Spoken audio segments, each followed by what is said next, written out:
All right, guys, welcome back to our discussion of architecture across the 20th century. We're getting very, very close to the break with minimalism here as we look at this building from the 50s and early 60s. This is the Seagram building built by Ludwig Mies van der Rohe and decorated on the interior by Philip Johnson. Van der Rohe is the guy that we're basically focusing on as the architect for the overall structure. But what he builds is a sleek building, a box, if you will, of steel, glass, and concrete. And we really have to work with this artwork or architecture because it is so like everywhere in American cities today. As a matter of fact, people are so tired of this style today that this is what's being torn down, and newer buildings are replacing structures like these. But probably because lesser architects, lesser contractors and builders, manipulated these basic styles into something that just became so rote and repetitive and kind of iconic with, banking centers and downtowns that are almost vacant for the more populated areas today. So I want you to kind of really work here to go back to the 1950s when the building is being selected and built. And we'll take just basically a quick look at the 10 buildings that changed America, because this is one of them.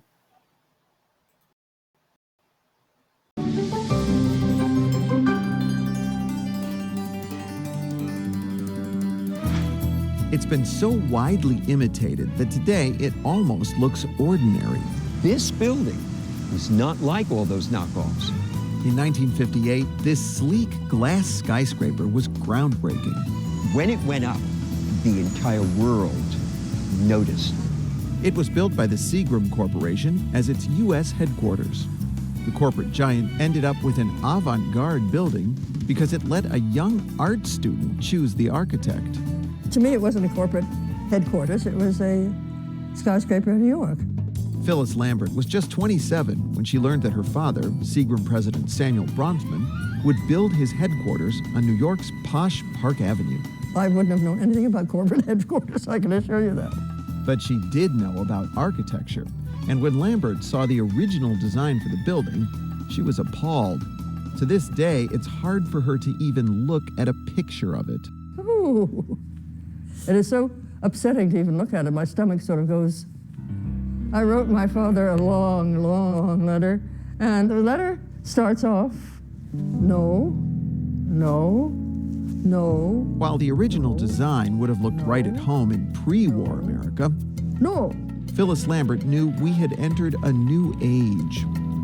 Architects were building skyscrapers without all the brick and stone and decoration that had covered steel-frame buildings since Louis Sullivan's time. Instead, they were letting naked steel and transparent glass speak for themselves. If you're going to build a building, then you do the best building as you can at the time. You do the best of your civilization. Samuel Bronfman was convinced his daughter would choose the right architect for this new age. So Lambert set out across the country, meeting some of the great designers of the day. She says that most of them compared themselves to the German-born architect Mies van der Rohe. And when she met the man himself, she understood why. He was so much more generous than all the other people. There was a kind of presence about that man. But what ultimately sold her was Mies's work. He had envisioned glass skyscrapers all the way back in the early 1920s in Germany. Mies was part of a generation of European modernist architects who used the latest technology to confront the war and inequity that had plagued the continent.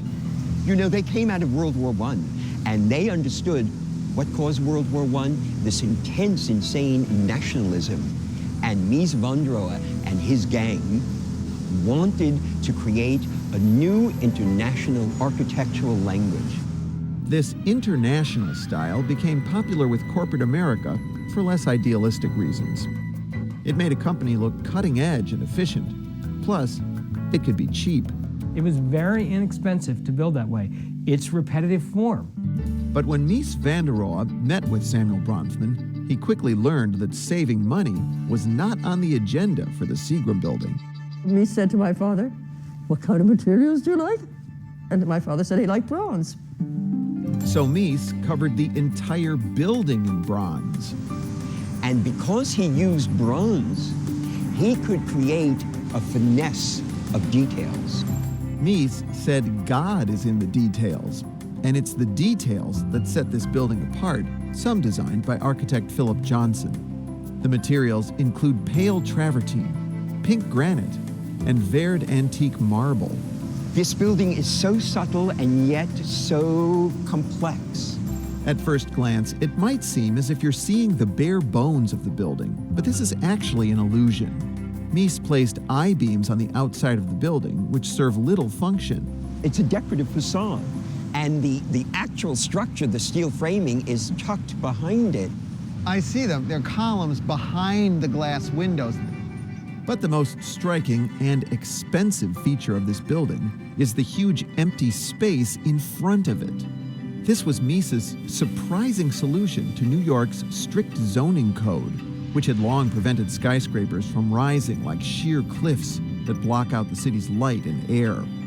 Other architects had responded to these rules with setback skyscrapers, which gradually receded from the street. Well, Mies van der Rohe didn't want to design a setback building. Instead, he left a pricey piece of New York real estate open as a kind of gift to the city. That really shocked New York. You know how you shock New Yorkers? It's not with vulgarisms, just be polite to them. And they don't get it. But architects and developers clearly did get it, because the nation soon saw a proliferation of modernist buildings set on broad plazas. Everyone said, oh, that's so nice, the Seagram building has that plaza. Everyone loves it. Let's have plazas everywhere. And gee, funny thing, none of them were as good. And in fact, a lot of them were really horrible. They were awful, ugly, concrete prison yards. And the skyscrapers themselves could never quite recreate the magic of the Seagram building. It looks easy to copy. I can just do one floor and stack them up, and every single one of them is the same from there on. How hard can this be? Well, how hard is it to get your proportions correct? How hard is it to choose the right materials? How hard is it to make the proper relationship between a building and its site? You're damn right that's a tough building to make. All right, so guys, you've just watched the video. I hope you enjoyed the little episode on Phyllis Lambert. That's the daughter of the patron there, who's in charge of the Seagrams building. I really like her response to that first design. No. There's a book out that she's just come out about building the Seagrams building, and I think I'm going to buy a copy of it. Because it shows you the process by which she selected Ludwig Mies van der Rohe as the architect for what she knew would be an iconic building. If you guys go to New York, of course, this building is there, but a lot of buildings by this architect are also featured in Chicago. That's basically where she learned his style and found out he was working. He had planned buildings like this back during World War II. Even during the between years, but he'd never gotten the chance to work for a client who actually wanted them built. So he's synonymous with the international style. Basically, that is very, very popular in Europe between the wars, but then comes to the United States in a very, very big way. Here, I love this period photo, guys. You can see just how forward thinking it is. If you look at the other buildings around it at the time, those buildings are not there. They've been torn down and replaced with buildings that are modeled off of the Seagram's idea. It can be overdone. I get it. Glass boxes and steel frames and concrete, in lesser architects' hands, this really gets overdone. But the Seagram building is really, really, really special. So I want you to be able to view it that way. If we look ahead at some of the slides I have for you, I want you to be familiar with this art movement. I'm kind of surprised that College Board didn't pick some of these artists. These are sculptors that I'm putting together here, and you're looking at the artist Richard Serra. That is a picture of his artwork, very famous piece called Tilted Arc, which was installed in the middle of a plaza in front of a federal building and created this whole hullabaloo about installing public art and whether or not the community has a say in, security or providing this big barrier. The criticism was that you could have people hide behind this core 10 steel wall and hurl grenades into the lobby of a federal building, and it posed some security problems and was later removed. But the artist actually filed a lawsuit and said nope, it needed to stand as is. So it's created a dialogue all of its own about responsibility in public spaces. You guys might remember this sculptor. He's the guy that did Vortex, which is the large vertical version of a carillon or a bell tower that you see outside the Fort Worth Modern today. So we have some works by this artist here locally. Here is the minimalist Carl Andre, a piece that he calls Copper Pieces. Basically, they are exactly what he says, and he simply manipulated them and arranged them on the floor.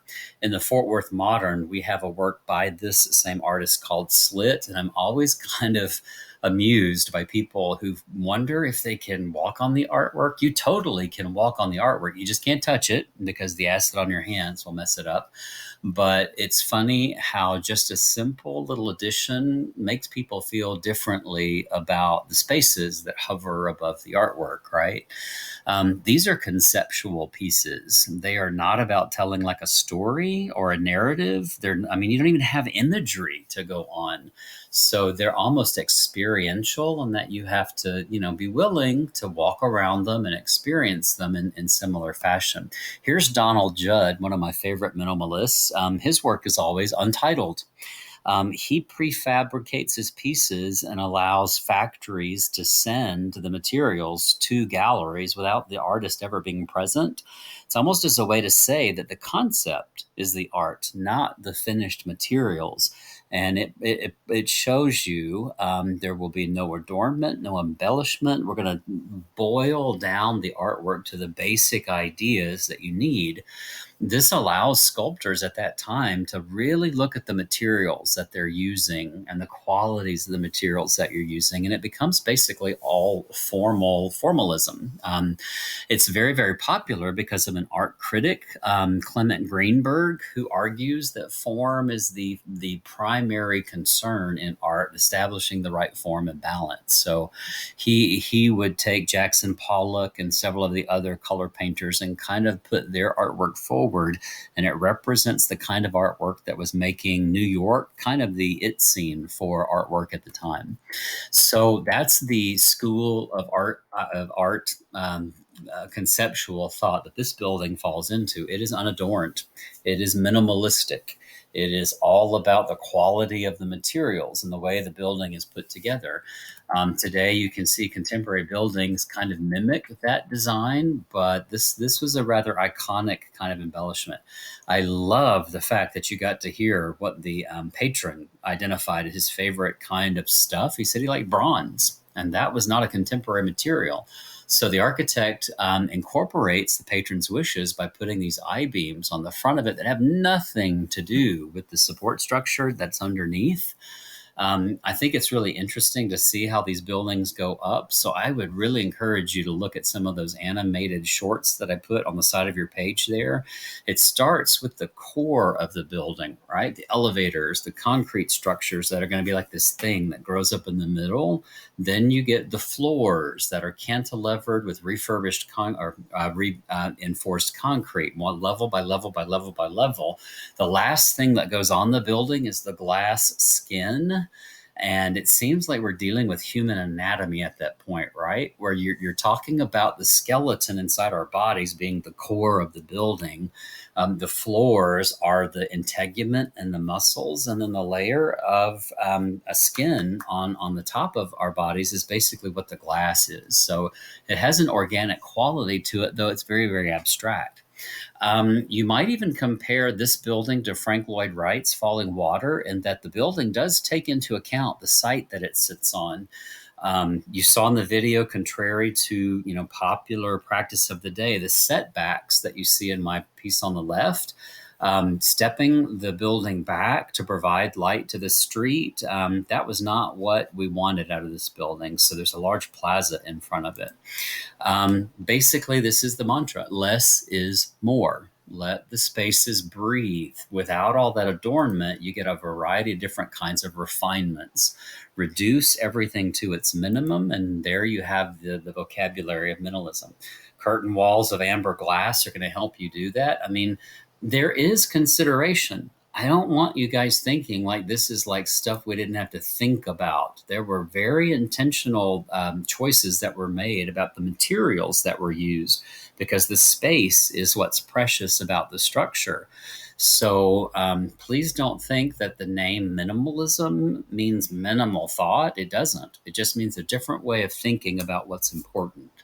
Um, if you remember from the article, nearby were some buildings that Ludwig Mies van der Rohe kind of admired and didn't want to compete with. There was the Lever House, which is still there today, which was one of the earliest buildings of this kind of glass skin on the outside. But Ludwig Mies van der Rohe is able to refine the process by not having all those disjointed kind of shades and partitions. If you guys look at the facade here, it kind of muddies up the design of the building there to have all of these different kinds of positions for shades.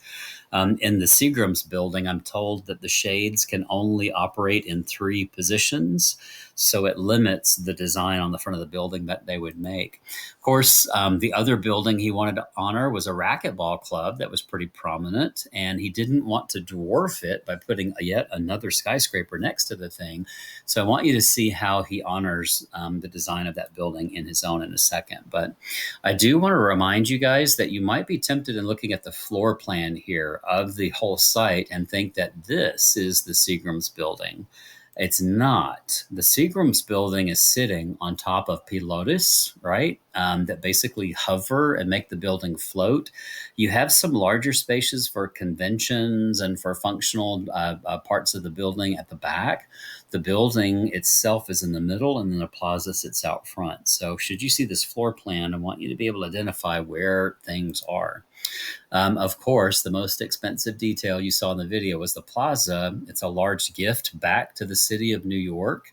And this is where materials become, of the utmost concern. That is Verde marble, very, very wealthy kind of veined marble that gives us kind of sophistication that wouldn't have been there before had that just been concrete. The consideration of the water and the sound of the rippling water the fountain would make, as well as the amber glass with the bronze I-beams. I mean, even though there's not a whole lot of decorative design to look at, you basically have a finesse to the site that's really, really special. So I like this image. If you guys can take a look up in the upper right-hand corner, these are setback skyscrapers, and they just look blocky and heavy on their sites. And if you had nothing but street space, that would make New York City really cramped. So that's why this building is stepped back off of its site, and people are able to walk in the space and breathe and congregate, as you see the people doing right here. So I think it was really kind of a thoughtful interpretation of public space. But here is the lobby as you go in. You guys can see the columns. They're in behind the facade, right? And the bronze I-beams are sitting on the surface, not doing anything structurally. I should probably mention that in the CED, they mentioned Philip Johnson, but guys, he did basically the materials for the interior. So Ludwig Mies van der Rohe is responsible for the structure. Take a look. He framed the racquetball club across the street as part of engaging the city around the lobby. And I just think that's really quite intelligent. When you go inside, you have an interior that is polished brass and travertine marble and other materials that just have a luxe quality about them that really makes this a more contemporary experience. Looking at this picture, I'm reminded of the interior of the Kimball, and Louis Kahn took similar, strains to make sure that the materials were exactly what they needed to be. As you walk up the staircase in the Kimball and you touch the polished aluminum, or you rub your hand across the travertine marble wall, you get a sense that this is really about materials and process rather than about narrating a national identity. Guys, this is a picture of downtown Dallas at about the same time. And you can see in the 70s, this idea is being overdone, and it's creating a disjointed kind of downtown that's not really pretty to look at. This is what I mean by copycats not really kind of doing the same level of consideration. They're simply making these cheap buildings. And what's the effect? Well, they look cheap. These are the buildings that are torn down today, and a new Dallas skyline has kind of taken over, but they were really trying to copy that modernism, and I think they did a relatively poor job. So today we see a different skyline. It makes total sense to me that the next movement we're going to talk about is postmodernism, where people begin to push back against the simplified aesthetic. So we'll be back here in just a minute.